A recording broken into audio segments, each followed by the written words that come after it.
In the 1990s, Valiant Comics, with its incredible shared universe, became one of the biggest comic book companies, rivaling the likes of Marvel and DC.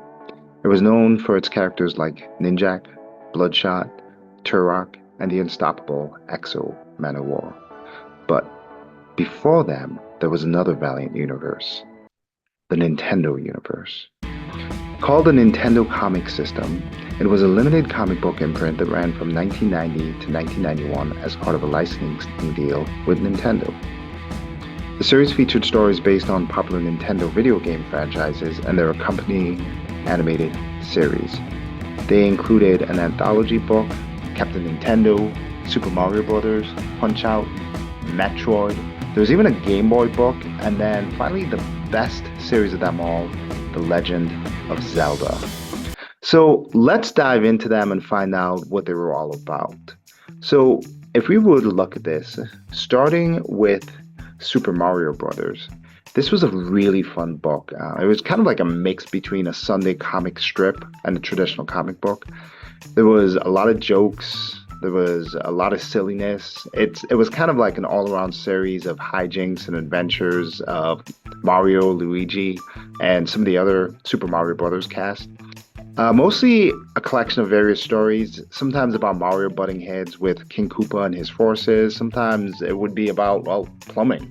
One story that stands out for me that I remember was there's one where Mario is sleepwalking and he thinks he's this superhero that's in the comic book named Dirk Drainhead, and he just wreaks havoc on Mario Land, just kind of wrecking everybody and beats the heck out of everyone in Koopa's forces. So it just kind of shows you what he can do even in his sleep. The next series was the Game Boy series. I would say this was actually a bit more lackluster. Basically, each issue it has the same premise.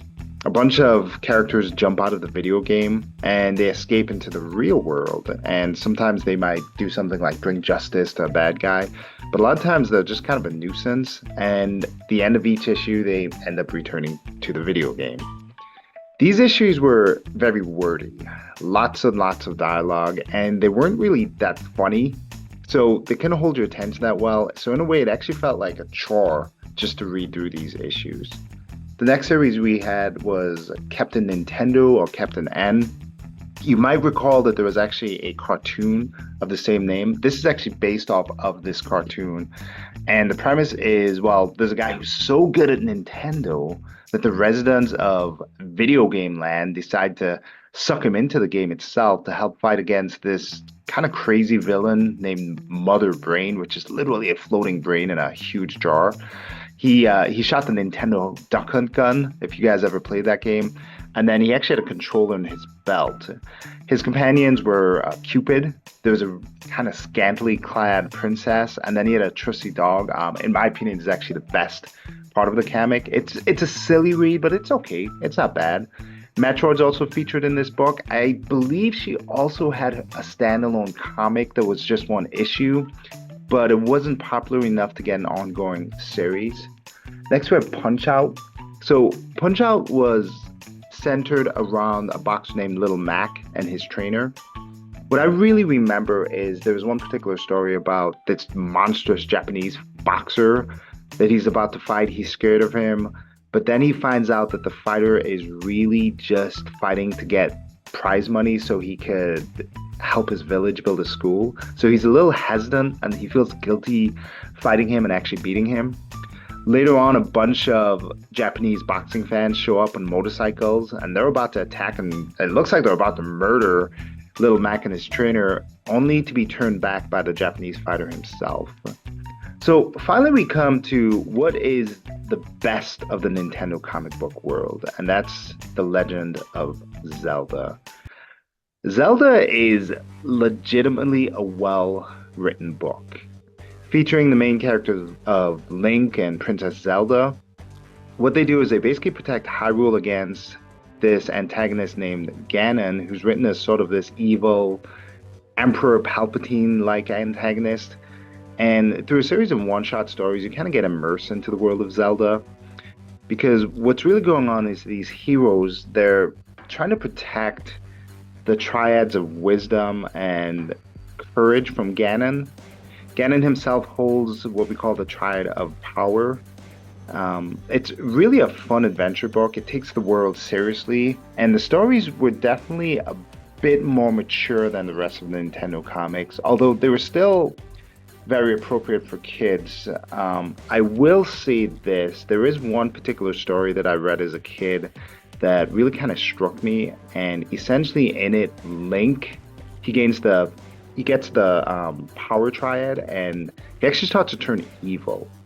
Suddenly, this kind of pure of heart hero, he becomes overcome with greed, and the dark side of his personality takes over. And as a kid, this was the first time I saw a storyline where a good guy actually turned bad. And although it's a really common storytelling trope, when you're just a little boy, it kind of comes as a surprise because previously I always had seen good guys as good and the bad guys as bad, and this story kind of turned that idea on its head. And it was actually pretty frightening seeing Link turn, and at one point he actually tries to hurt, maybe even try and kill Zelda. Like I said, it was a bit more mature compared to the other stories, but The Legend of Zelda itself did a great job in building this world bit by bit through each little adventure that was being told. You get a real sense of who each of the characters is, and there's also kind of this budding romantic tension between Link and Zelda. I'm not really sure if it ever officially goes anywhere or if that's in the video games. Ironically, I never actually played the Zelda video games as I didn't have a Nintendo, nor did I have any gaming system growing up, so my entire introduction to Zelda and these characters is through the comics. One thing you'll notice is up to this point, I have not mentioned anything about the writers or the creators of these series because the books themselves don't really do a good job letting you know who these guys are. There's no credits page.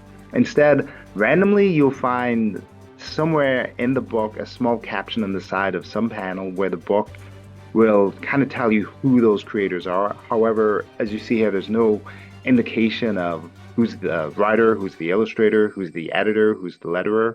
I feel this is really just more of a Nintendo-driven initiative because it's showing the video games at the forefront, the characters and the stories linked to those video games, not the creators themselves. What I will say is these comics, even though they're really short-lived, they only lasted about 2 years. It's a fun run. And when Nintendo released its new game system, the Super NES, they did choose, along with Valiant, to discontinue these comics. I think a lot of it was due to the cost just to keep the Nintendo license. Because Valiant investors, it was called Triumph Capital, they actually spent millions of dollars. And what they found is there wasn't really a large market for people who liked video game comics. So what would happen is Valiant would quickly turned to superhero comics, and then that's what we know them as today. That said, it is a great little piece of nostalgia, and every once in a while I do look through these old comics and I can't help but smile. So if you did like this video, please share it out to anybody you can and subscribe. And I really want to know if you guys actually read these comics or if it's literally just this kind of small, forgotten side of the comic book world that not a lot of people know about. So leave a comment and let us know. And if you do like comics in general, please keep an eye out for my new comic, Rebel X. It's a space adventure. Listen, I'm writing, drawing, coloring, I'm even lettering it myself. I gotta tell you, you guys are gonna love this book. It's a one-shot story full of action, violence, space battles, and beautiful women. I'm really excited to bring this one to you guys. That being the case, thanks for watching and cheers.